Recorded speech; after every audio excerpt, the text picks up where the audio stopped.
I'm so excited to welcome you all to the Writer Center's virtual craft chat series, where we talk with writers a little less about what they wrote and a little more about how they wrote it. My name is Emily Holland, and I'm thrilled to have Melissa Febos with us tonight to celebrate her new memoir, The Dry Season. Melissa, thank you so much for being here with us this evening. Thanks for having me, Emily. I'm really happy to be here. Thanks for coming out, y'all. I know it's quite a full a full room here, so thank you all for being here.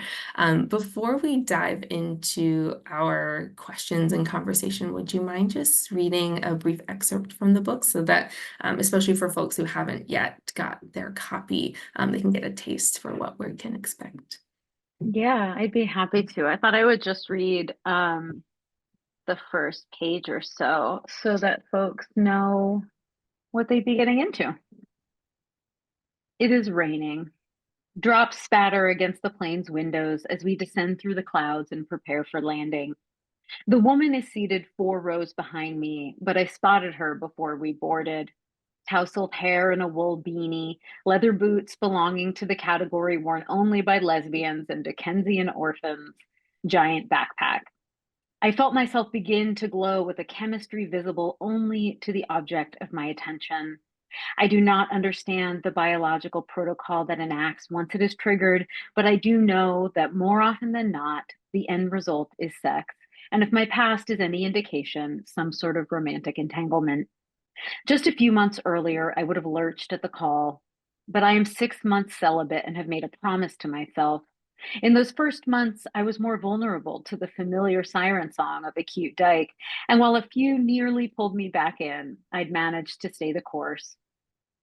But here I am, turning my profile to the angle mathematically most likely for her to see me, rolling my shirt cuffs up to bear a few inches of forearm tattoos, dangling my hand with its short, unvarnished nails into the aisle.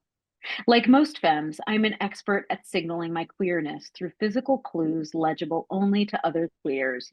I can communicate my sexual identity through the set of my shoulders, if need be.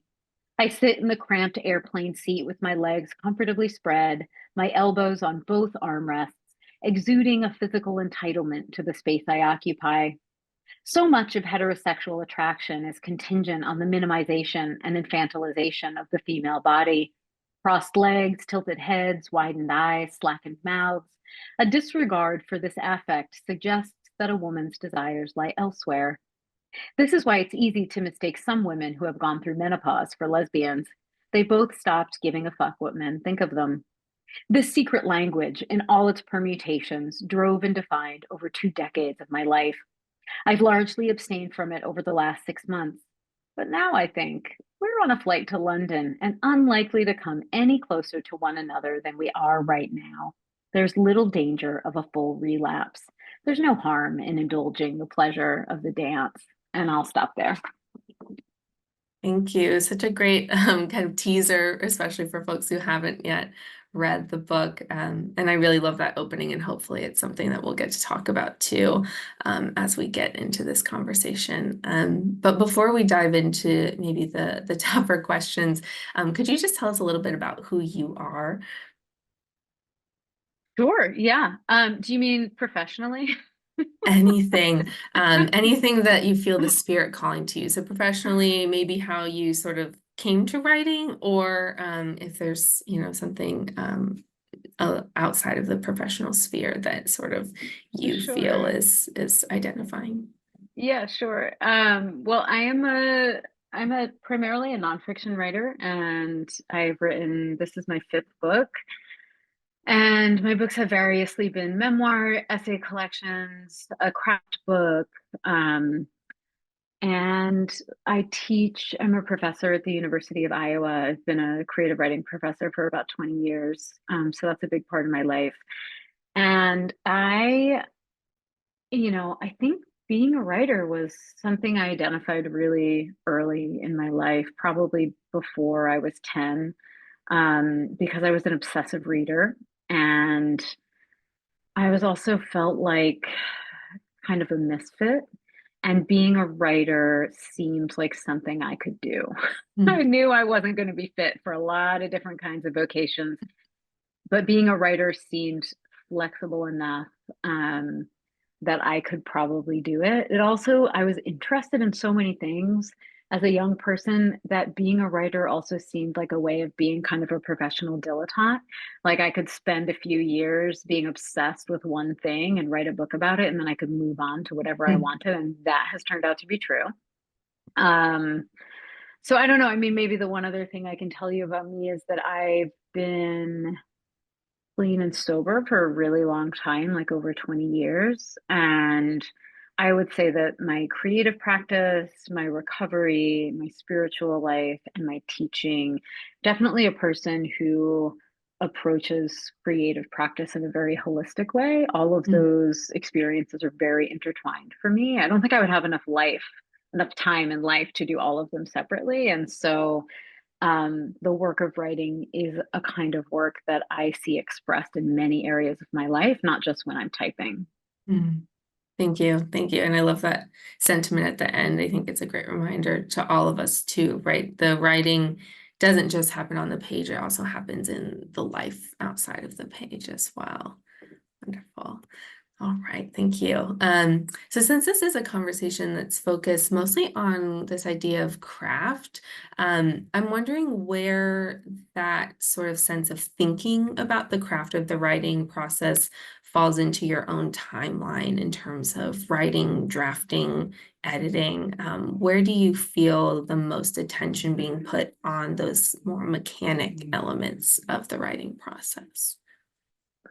Yeah, that's an interesting question because I think there's sort of a conception of artists that were like, I just feel the muse and I follow my vibes. And there are definitely parts of making art that are following vibes, but I think there are many stages of the process where I am really explicit about my Mm, application of craft. And I think I had to be even more so earlier in my career because in many ways, I conceive of the education of a writer as a process of developing instincts, of getting to know ourselves, the kind of work that we want to do, and developing instincts, which is to say, practicing certain skills, using certain tools until it becomes habitual, right? So for me, when I was starting out, I think all of us have sort of craft elements that come more naturally to us and others that don't. mm, And for me, I was a very metaphorical, very descriptive, interior, sort of poetic, like the lyrical elements were my sort of happy place. And I was inclined to them very naturally. But what didn't come as naturally to me was narrative tension, plot, scene building. And so earlier in my career, I spent a lot of time on those elements so that I could develop the instincts. That it would come more naturally to me, right? And so for a long time, I would sort of draw plot graphs and do a lot of really detailed outlining. I'm still a big outliner, but at this point, I intuitively know when I am being boring when my discursions are getting too far away from what I'm actually writing mm, about, right? And when I was younger, I did not have that instinct. I did not know. And it really took a very conscious and close study of people who were writing the kind of work I wanted to write and learning the sort of skills to implement that kind of writing, you mm, know? So it was so much consciousness and thinking about craft for so long. And now, like, I'm working on my sixth book. It's a lot more vibes because I trust myself and I know mm, that I can sort of let it fly in my early drafts and there won't be as much backtracking as there would have been. I don't need as much planning at the outset. This is just me also. Other mm, people have like fly by the seat of their pants all the time. But so I will sort of do a certain amount of research or planning early on. I will outline, I'll write my first draft, but I will sort of feel my way. There's always lots of surprises. The first draft is like more instincts and just kind of mm, seeing what I have to say and like what's in there. And then I would say the first big revision is much more sort of transparent in terms of craft, where I step back, I let it cool off. And then when I come back to it, I'm thinking very clearly, what is my vision for this? What kind mm, of book do I want to write? Because it can't be everything, right? Um, and reading the book and thinking, how can I get it closer to the book I want? And what kind of work will that take? And I would say, sort of, the whole rest of the work is mostly like a very lucid kind of craft exercise in many Mm. ways. The first draft is the sort of mystical draft for me. Thank you. Yeah, I think that really interesting, right? Because I think a lot of, especially early writers, are always like, well, how do you know, right? How do you know when something's done? How do you know when something's ready? And it is sort of about that practice, learning how to kind of be in sync with your instincts and trust your own instincts over time. And time is so important to that too. It takes so much longer than we think. I mean, it just takes an outrageous amount of time. When I was in school, I remember feeling frustrated and kind of freaked out because my Mm. teachers, even in undergrad, would ask us to revise. And I sort of knew that what I was doing was not truly revising, that what I was doing was editing, like moving sentences around. I wasn't structurally changing my work because there was no undergirding structure to my work. Like, I did not have a vision, actually. I was Mm. sort of all vibes, and I didn't. And now I think back and I'm like, oh, I just wasn't ready. Like, for me, I teach students of a lot of different stripes. Most of my undergrads are not ready to revise. They don't have the craft knowledge. They don't understand their own work. They Mm. haven't gone into it with enough intention. They're just not ready for that. They don't, they need to just be doing exercises and practicing those skills so that when they are ready, they can execute a vision and look at it and be like, oh, this is boring. I need more scenes. I need a plot. And then they have the skill to deploy that so that they can create that. But that takes years of practice. So if people are just writing first drafts and not quite there, like, it just takes so, so long. And I think writing requires, in many ways, more patience, maybe, than the human spirit is sort of Mm. built to handle, or certainly more than our capitalist society teaches us to handle. Yeah.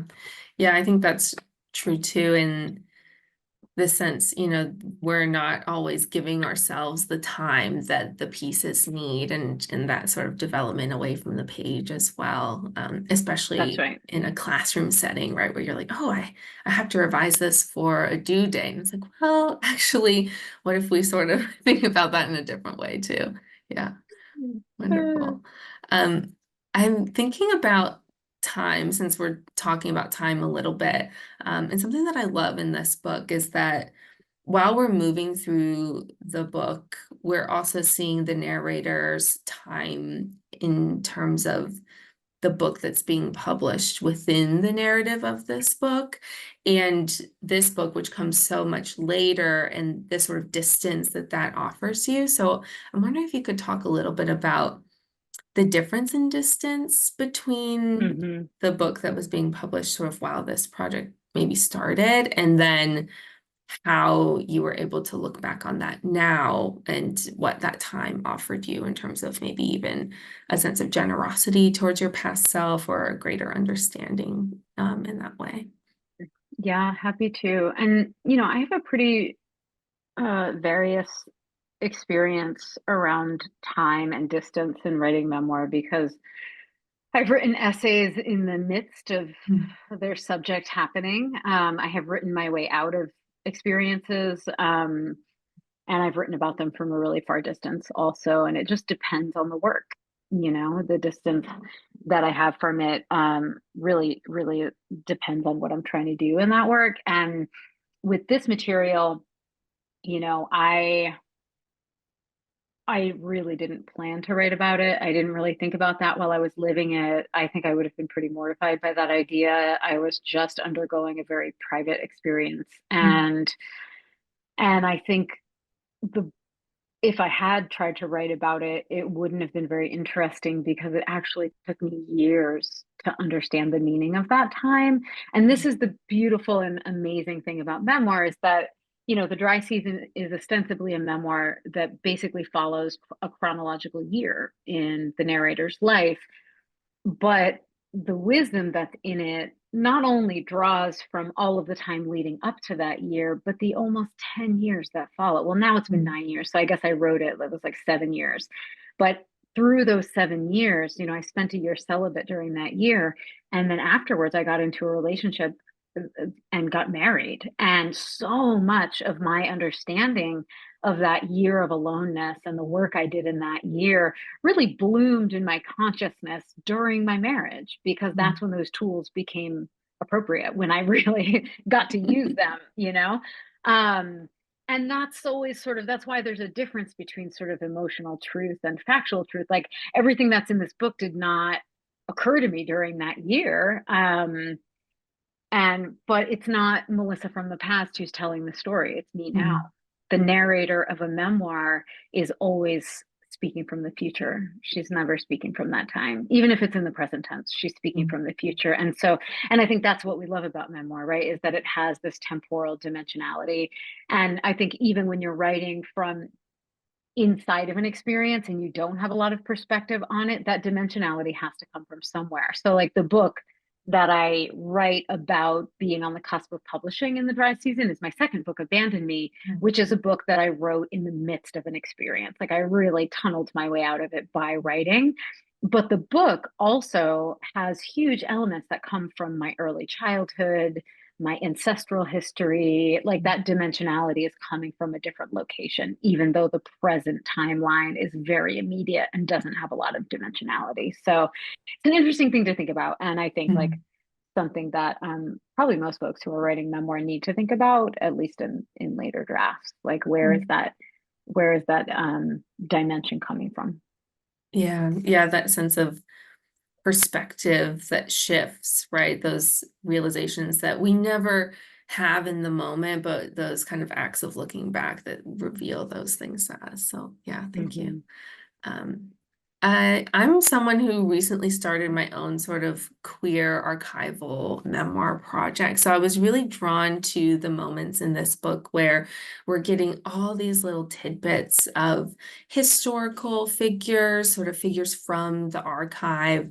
And then it's also that sort of difficulty of finding that material because it was hidden for various reasons or buried or sort of deleted for many Mm-hmm. reasons, right? So I'm wondering just generally what your research process looks like. And then maybe we can talk a little bit about those moments where we almost feel the narrator kind of hoping to find things that they might find or maybe don't find, right? And how you kind of balance that yearning for something that maybe just isn't there, but then sort of materializes in different ways throughout the book. Yeah, totally. I mean, I could say so much. I'm actually writing a craft talk right now about my Mm. research process, which is really fun. But it is, maybe there's some an analogic relationship here between how I do research and how I describe my drafting process, wherein the first, when I start doing research, I trust my curiosity. I don't think curiosity is random. I think it is a trailhead that leads back to like very deep investment.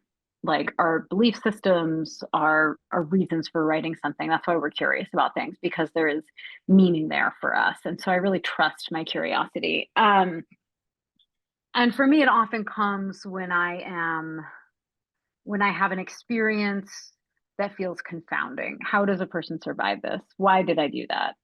Am I alone in this? How can I be X and feel X? Mm. That sort of thing.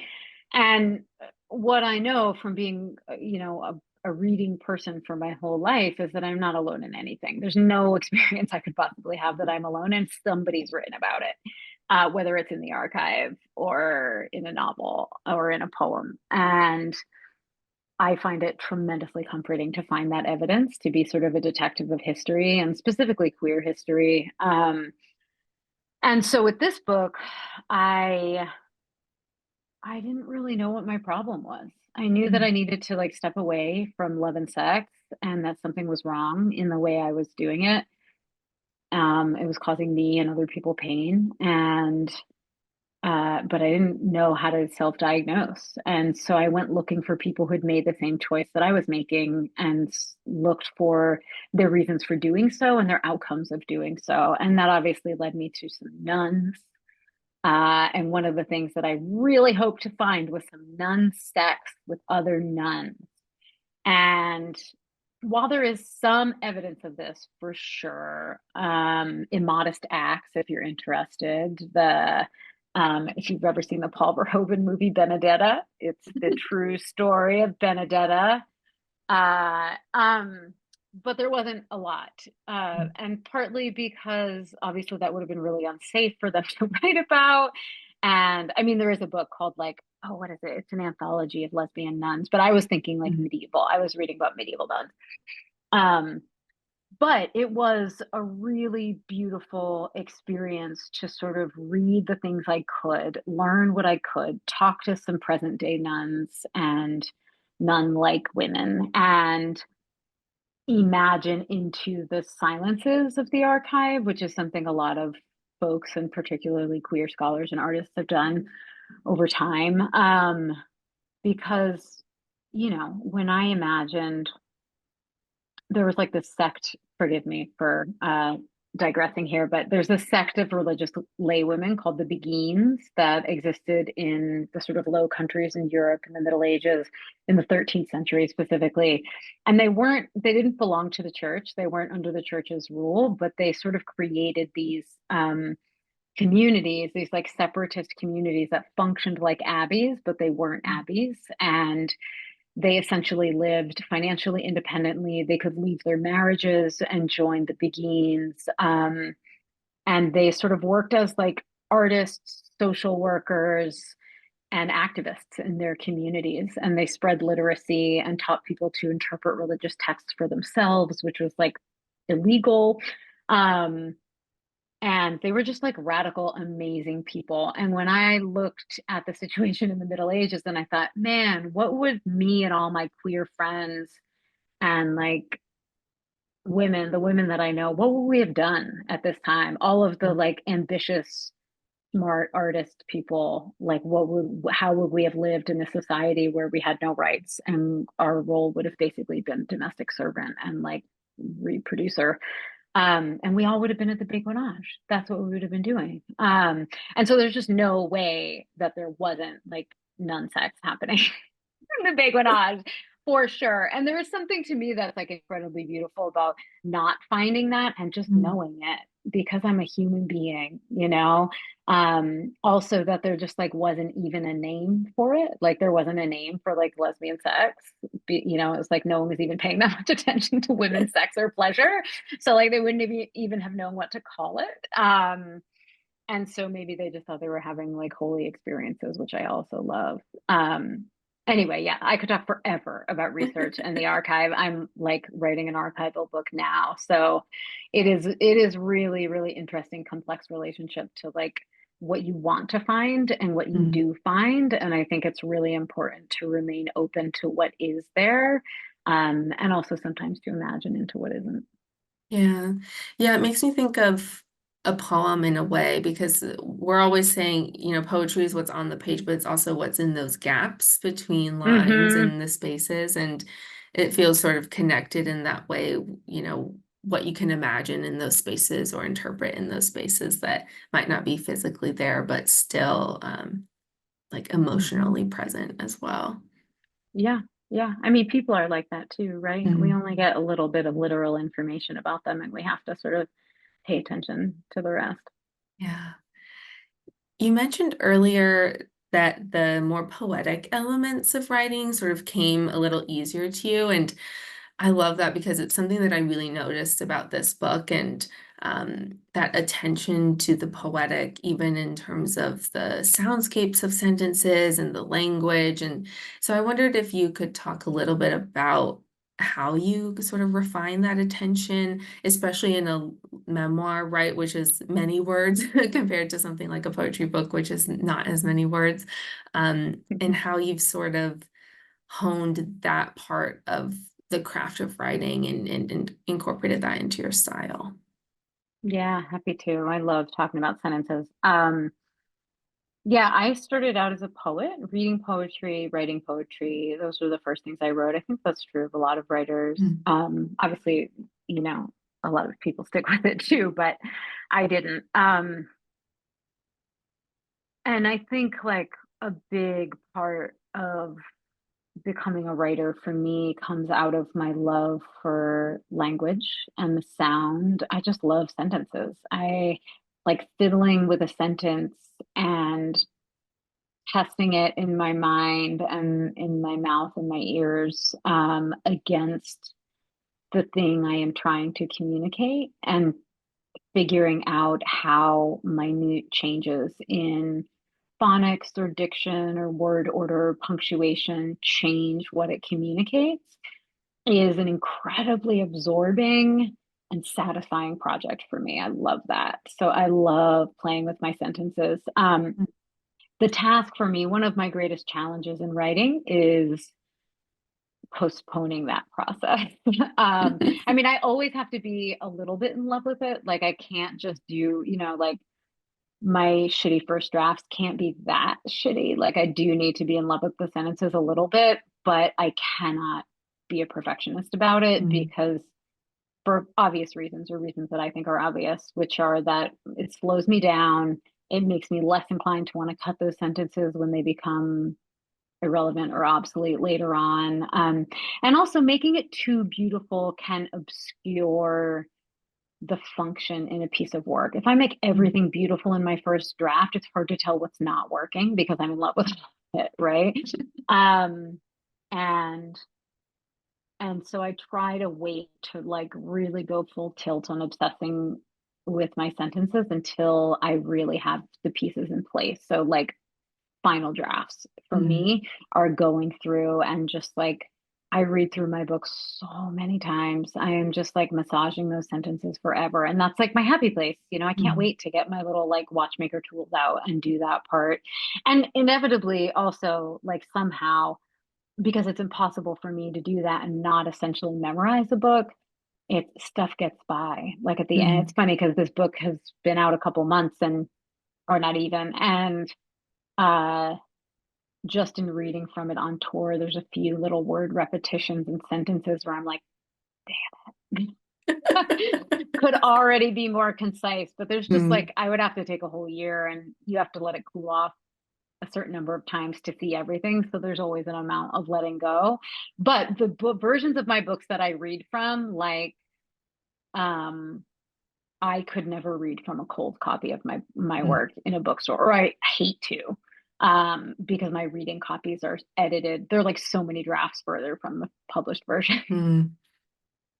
I love that. I teach a revision class in poetry, but I was just telling them last evening actually that, it's the writing process is sort of never done, even if the book is already published. Like when poets and writers are reading their work from their books, they're often still sort of marking it up and doing that work. So it's great to hear that that's still an ongoing process for you as well. I'm going to pop into the chat because I think we have some questions. I'm going to scroll up to earlier. Um, a question from Barclay, I think is about putting, maybe a smaller story or a couple of smaller stories together into a memoir. And I think that maybe that's something that we can talk about in conjunction with this book too, how to take this experience and create this larger narrative with all these interweavings of research. And we also have other authors and other stories sort of coming in. So yeah, I wonder if you have any way to speak to that process of maybe starting small and then getting larger. Sure. I mean, I think every book begins with small pieces for me. Like sometimes I knew pretty quickly that The Dry Season was a book. Um, but I still wrote it in little pieces Mm. and I wasn't always thinking about the whole scope of it. Our human minds are not cognitively prepared to do that. So, no matter what kind of book you're writing, you're going to have to do it in little pieces because that's just how we move through it, right? So, I think for me, it is also like, especially with essay collections, if I just took a year and wrote essays in a row for a year, odds are most of them would fit together in a way that you could call a book. Maybe I wouldn't have a whole book, but my mind is obsessive. I am not interested in super divergent topics. Over the Mm. course of a year, I'm probably obsessing about a small list of things that are probably quite related to each other. And so in that way, I trust my instincts that what I find interesting or what I feel compelled to write about, as long as I'm not coming from the outside and thinking, what do other people want to read about? Mm. I never write from that place. I always write from like what sounds interesting to me, what sounds fun to me, what is tugging at me, what do I feel scared of is sometimes the most compelling Mm. thing to write about, right? What feels unsayable to me. Um, and I really, really trust that instinct. And I think when you're writing the short pieces, you do get to a certain point where it's appropriate to step back and look at what you have and to try to think about it structurally. And for me, when I was a younger writer, that used to be really scary for me because I didn't know how to think about structure. And now I actually love it. I find it really comforting and fun, like a puzzle. Mm. Um, and And it's hard to, I mean, like every part of writing, there's no moment. We just want it to be something we can map out and be like, okay, I'm at the time to figure out the structure. The structure is ready. Let me go find out what it is. And it's just not that, unfortunately. Sometimes it comes to us fast. Sometimes it comes to us really slow. Mm. Sometimes we try every other thing on earth before we figure out what it is. That's just how it goes. But I usually go in with a plan. If I know I'm writing a book, I Mm. usually go in with a kind of simplistic, like a dummy plan, where I'm like, okay, it's gonna be it's like I'm thinking my first book, I was like, all right, it's gonna cover 4 years, and so there's gonna be 4 sections, and each section is gonna have 4 chapters, and each chapter is gonna correspond to a season.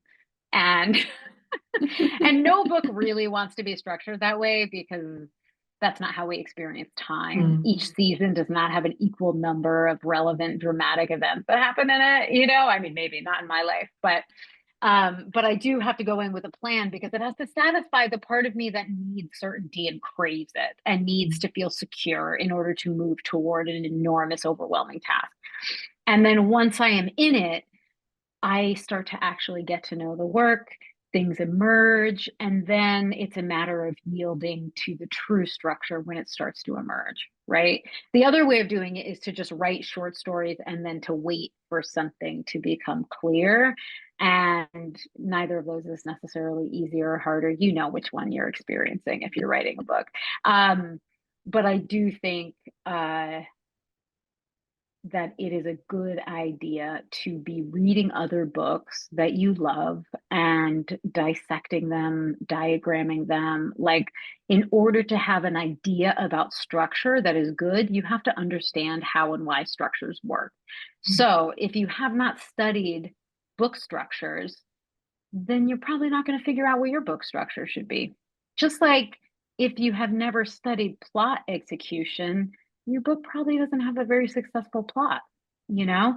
And I find that incredibly comforting, right? Because those are the things we can learn. You can draw a Mm. diagram about a structure. Structure is not like, you don't need talent to figure out a structure. You just need to learn some structures and then try them out on your work and see what works. And I also think it's not, I don't subscribe to the belief that there is like one right structure, one Mm. right focus. I think there are many options for work, and you figure out the one that feels best at that time.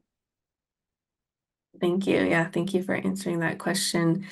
Somewhat related, there's a newer question in the chat from Laura, which is, did you think that any of your books were novels at first, or maybe more towards fiction, or did you always know that you wanted to write creative nonfiction memoir style? And maybe all of my books started as novels. um, I Uh, I mean, I still identify as a fiction writer. I'm writing a novel now, I think. And I went to an MFA for fiction. Um, my great love as a reader is novels. I feel like in some ways more identified with novels. And I never planned to write nonfiction except maybe book reviews. The nonfiction and particularly personal writing really sort of like came and got me and just insisted. Mm. And I do think that there is sort of like a right form in the sense that it just makes sense to me the work that I came to writing to do is better serviced by the constraints of nonfiction, Mm. which is to say, the hiding places available in fiction prevented me from succeeding at it when I was younger. Um, and so I think I had to do a certain amount of the work that I do in memoir before I could really commit to fiction. Um, and But I don't know. I think we always start out with intentions and then the work teaches us what it needs, you know? So I'm pretty sure the novel I'm writing is going to stay a novel, but we'll see. We'll see what happens, right? I think that's part of the beauty of writing too, is that element of uncertainty. Even when you feel like you're on firm ground, there's always a sense that something could shift when you least expect it, which is the Yeah, exciting part. it's like the thing I loathe about it. Like there's a part of me that wants writing. I just want a blueprint that I can follow every time. But you know what? If I had that, I would probably stop writing books because I would get bored, and boredom is like death for me. So it's also the most exciting thing when I lose my footing and I land somewhere that I never expected. Like it's Mm. the worst and the best. Somewhat related to that, there's a question from Emily from Omaha, who says they used the 5 sentence repetition prompt from Bodywork in a workshop recently. And a participant mentioned they probably wouldn't have gone along with this if they had warned them beforehand. So Emily is wondering if there's an element of unknowing or not knowing that's really beneficial to your own craft process. First of all, Emily Anderson, where are you? I know this person. Wave your hand, Emily. Or maybe you don't want to, but I know Emily Anderson. Emily Anderson from Omaha. You know, that's really funny. I guess I'm not trying to trick my students, but in a little bit of a way, I guess I kind of am. I don't want to make my students do anything like unconsensual that's going to make them uncomfortable in a bad way or make them want to not write. But there is to some extent a real value in tricking. Like I trick myself all Mm. the time in writing. That's part of what writing is for me. Every single time I sit down, I'm like, I'm either going to write a novel or I'm going to write a short, whimsical humor piece that's not going to be hard at all. And I believe it. Like that's the thing. I truly believe it every single time. And that is how I trick myself into confronting really hard things that have Mm. like contributed to my survival and brought me into community with like so many different kinds of people. It's so worth it, right? And so uh I don't know. I think it is helpful to not know some things for sure. And but also, how do I say this? There's a way of like, if I were to explain what I'm about to teach them to my students before I had them do the exercise, they wouldn't really get it, Mm. right? It's like there are things that experience can teach you that words cannot. And every good teacher knows that, right? That you have to do something and have an experience, and then you understand something new. That if I were to didactically transmit it to you through words, you would be like, yeah, yeah, I understand what that means, but you actually wouldn't understand it at all. Mm. And so you have to sort of navigate that as a teacher. And I think a lot of the stuff that I have my students do, I don't think they would be like, ew, I don't want to do that. They do. They say it all the time. And I'm like, you're doing it. Just try. Because they don't know what it is. They think they Mm. know, but there's a lot of assumptions. We always, contempt prior to investigation ruins a lot of people's um, I don't know, lives, creative work, certainly. Mm. Thank you. Yeah, thank you for that question, Emily. Yeah, I think it's interesting, right?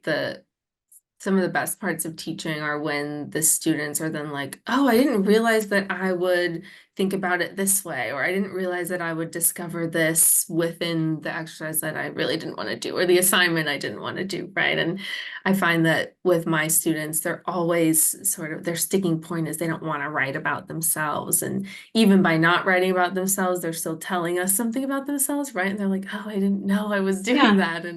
And that's so yeah. fun.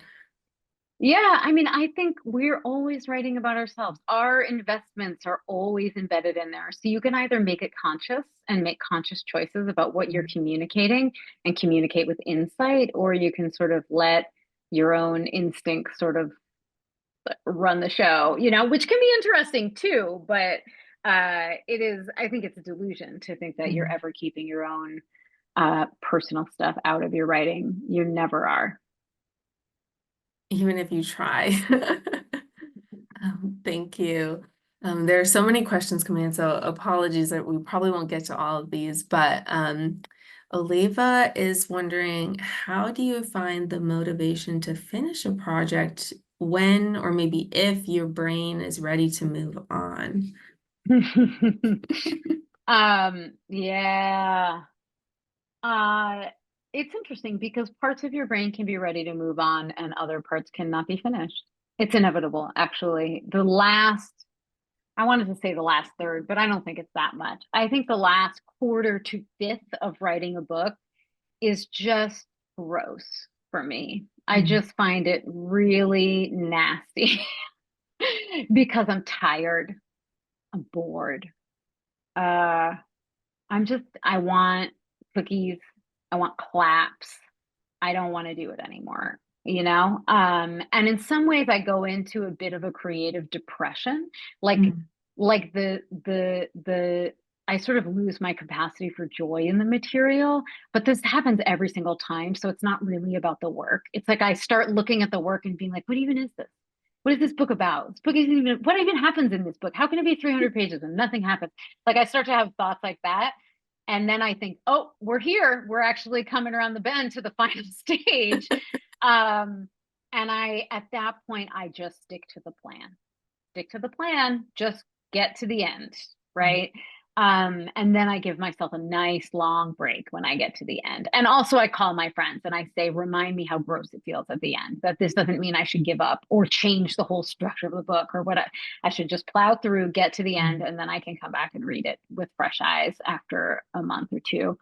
Um, so that is one of the things I do. The other thing I've learned is, when I was younger, I was really kind of fascist in my work habits where I was so afraid if I stopped working that I would not come back to it. mm, And so I didn't let myself rest.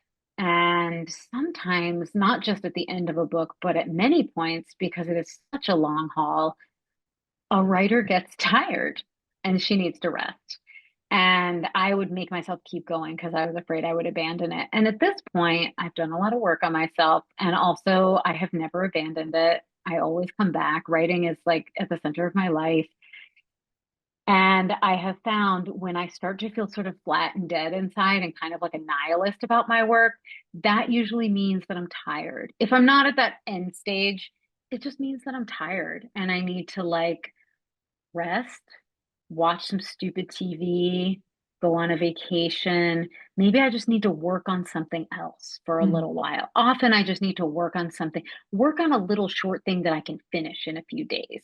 Do something, do a little fun set of exercises with a friend, do some prompts or, just like do something else, get away from it. And then inevitably, usually pretty quickly, if I give myself a rest from the bigger project, then it comes back and I start to miss it and I start to have ideas about it again. And I think, oh, I better go write this in the document because I have an mm, idea. And then I know it's time to go back and I'm ready. It's just like how, I'm married. I've been married for some years. I adore my wife.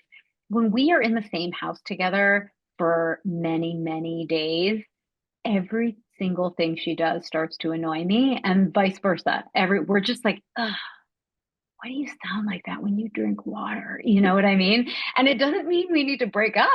It just means that one of us needs to like go away for a weekend, or we just need to like not talk for a few days in this and like spend time in our separate rooms or like sleep separately mm, for a week or something. Um, we need breaks from things so that we can have a vital relationship to it. mm. Thank you. Thank you for that question in the chat. And I think, yeah, it's really, I've always found it fruitful to think about writing as one of those relationships, right? That you have to put work into, but you also need to know when you need to take a step back and need to do something else as well. It is such a good analogy, actually. I talk about writing as a relationship so much. And another one of the, and this actually goes back to that other question, just to tack this on, is that you cannot, in my experience, I'll speak in the first person, I cannot have a successful long-term partnership without a community. That does not work for me. I need to spread it around. I need other people to talk to. I need to test ideas on other ears. And a book is like that too. I cannot write it in secret. I cannot write it in isolation. I need a community. I need other people to talk to about it and laugh about it. Like, I could go on. There's so many parallels to it, but like there's a lot of lessons because it is a relationship. It's a long-term relationship and it changes over time. Mhm. Yeah, yeah, right. So much of what we've been talking about here is how we change over time, and therefore our writing changes and our relationship to our writing changes, right? They're sort of all intertwined in this Hmm. beautiful, long experience as well. And we see a lot of that community come in regards to this book, right? The narrator is constantly Hmm. sort of in these different pockets of community, which I really enjoyed. Even community not physically, but through other authors as well, and searching on bookshelves and things like that too, which was really beautiful.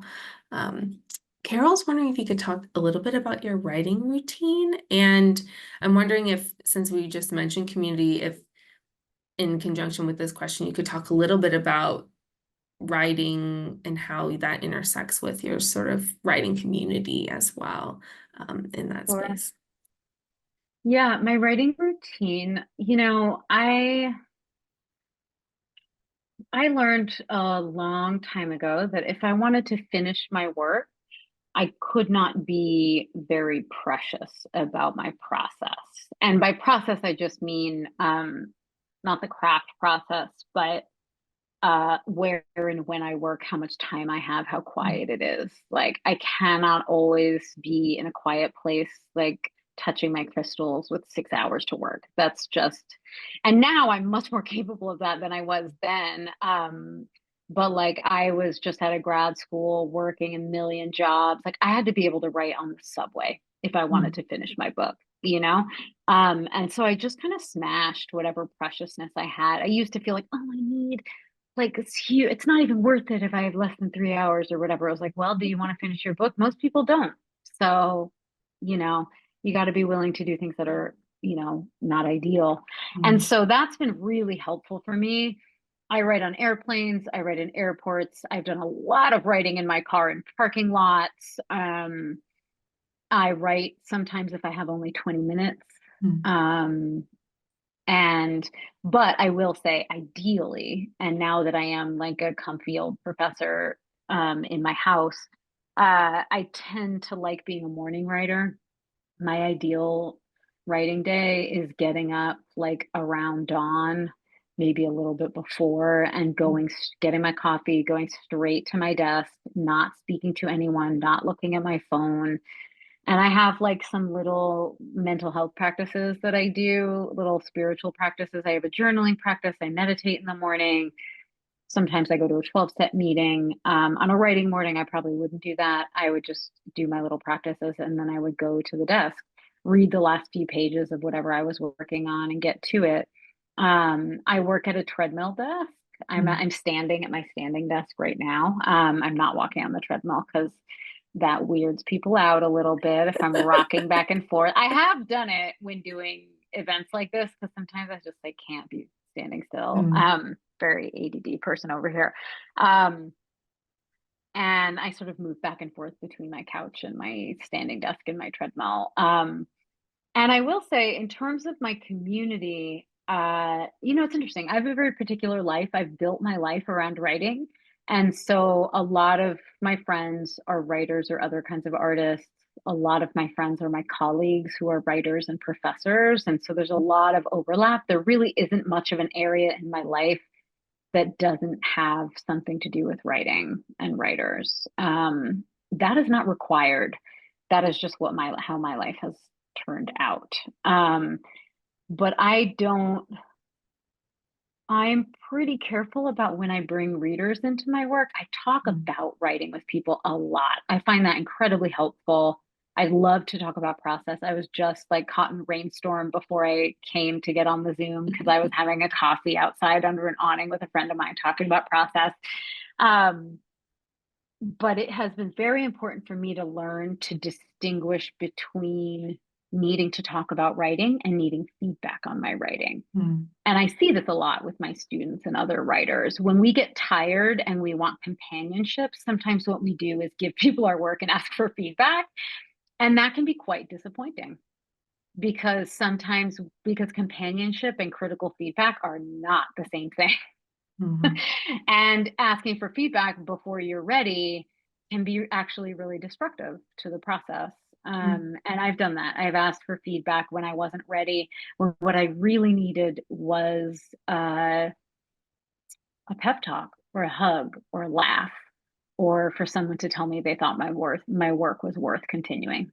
Mm. And they didn't even need to look at the work for that, right? It's a very specific place. I ask for feedback on my work when I've gotten to a point where it's pretty close and I really don't know what to do next. Or there's like something I really can't say. Like I try to take my work as far as I can before I bring in other readers. And for me at that point, that's usually pretty far. Mm. Thank you. Yeah, that's one of those impulses too that I think is learned over time, right? That those instincts, and it can be especially dangerous to get all that feedback too early on in a project, right? And then you're sort of stifling your own creative paths because suddenly you've Yeah. got these other ideas that Hmm. are imposing themselves on. So, thank you for that. Yeah. Great. Let me just do a quick glance on time. So many great questions in the chat. So thank you all. Apologies in advance that we will not have time. If only we could continue this conversation for many, many hours. I saw one earlier that I thought was interesting. From Eva, how do you keep yourself from forming preconceived ideas about topics you obsess over? Or how do you not let what you already know or have learned cloud the new things that you're learning as you're working on a project or research? Mm. I don't really think that's possible. I don't have control over my Mm. preconceived ideas. I just try to be aware of them, right? Like I have a little exercise. I teach this criticism class sometimes with my grad students, and I have this opening exercise where I have us all go around and talk about what biases we bring to a text as a reader. What are our past reading experiences? Mm. What are our preferences? What do we know about ourselves as a reader that disposes us in a particular way towards or against a text or makes us read it in a certain way? And it's so freeing because it's okay to have biases. It's okay to have preconceived ideas. They become dangerous when we are not aware of them and we mistake them for some universal or like so-called objective truth, right? And so a lot of times it's my preconceived ideas that I'm interested in when I start writing about something, right? Where I'm like, uh, a person like me with my life experience doesn't deserve to have post traumatic stress disorder. There you go. That's a preconceived idea that Mm. brought me to an essay once. And I was like, huh, that's interesting. Like, why do I think that? Or why Mm. do I think that? And yet I still have PTSD. So, like, my neurology doesn't agree with me about that. Let me go see what's going on there. There seems to be a little bit of cognitive dissonance between a belief I have and what is going on in my psychology and body, Mm. right? And so similarly, I think like the things we remember versus the things that we don't remember, our biases, our hatreds, our fears, like it's all interesting, right? I don't think that there are like bad thoughts when it Mm. comes to writing. And I don't think that new ideas are prevented from happening because I have preconceived ideas necessarily. If I am practicing curiosity and openness, generally speaking, then I think I'm open to new ideas. Like my ideas are ready to be supplanted by newer ideas if I encounter them. So I don't really worry that too much. I just have a general life practice of like being prepared to change my mind. about Mhm. myself, about other people, about my beliefs. Like that's healthy. We ought to be changing our minds a lot. Great, thank you. Yeah, there's openings in those questions, right? The questions we ask ourselves and the questions we're sort of confronted with as we move through the process too. Wonderful. I want to get to what I think will be our last question here from Judy. Since we mentioned earlier you were a voracious reader growing up, and there's so many authors referenced in the dry season. They come and go, their figures are sort of very prominent. So, who are your favorite authors, or who are the authors that you learned the most from, perhaps? Oh my God, where would I even begin? There's so many people. This is like the best question and a horrible question, right? Because when people ask me, it's like I have the ones I always go to, but there's always ones that I'm forgetting. So let me just Mm. see who comes to mind right now. Like I think as a memoirist and an essayist, I've learned a lot from James Baldwin, from contemporaries of mine like Maggie Nelson, John DeGata, Toni Morrison, Jeanette Winterson, Audre Lorde, Adrienne Rich, Julia Serrano. I'm trying to think. It's interesting because I also think like I was talking about novelists earlier, and I really have learned so much from novels. I like one of the reasons I wanted to be a writer is because I wanted to escape. I just like needed a break from reality. I needed to be inside of a story, and that's a huge part of what's important to me about my writing. Like no matter how sort of you know, real world based or like theoretical or brainy it is, I want it to be transporting. And so I've actually learned a lot from a lot of mystery writers. I read a lot of Mm. mysteries. Siri Huspedt is one of my favorite novelists. Toni Morrison again. Uh, I don't know. I recently read a novel called The Safe Keep that had Mm. like such a successful twist at the end of it So and good. like such amazing sex scenes that I don't know that I was like learning new things, but it was just deeply satisfying and like confirming for me Mm. about some stuff that's already really important for me in my work. Wonderful. Thank you. I saw folks writing down all of these recommendations. If you didn't get them all, this is recorded, so you can always go back to it. We'll send you the recording afterwards. But I'll second that final recommendation of The Safekeep, which was one of the best novels that I read last year. So really lovely. Thank you so much, Melissa, for your generosity and everyone here for all of your questions. It's been an illuminating chat. I know I didn't get to all the questions, but I saw some folks asking for some more examples of the poetic language in the book. And the best thing you can do to find those examples is purchase a copy. So please get a copy. You can even request it from your library, which also goes to support our authors as well. And then I saw some other folks requesting potential spaces to learn more about the craft of writing. So I'll point you to the Writer Center, where we have a bunch of resources as well. But Melissa, thank you so much for this hour. It goes by too quickly, but I really appreciate all of your generosity here. Oh, I had such a great conversation with you. Thanks for having me, Emily. Thank you all. Have a great Bye, evening. everybody.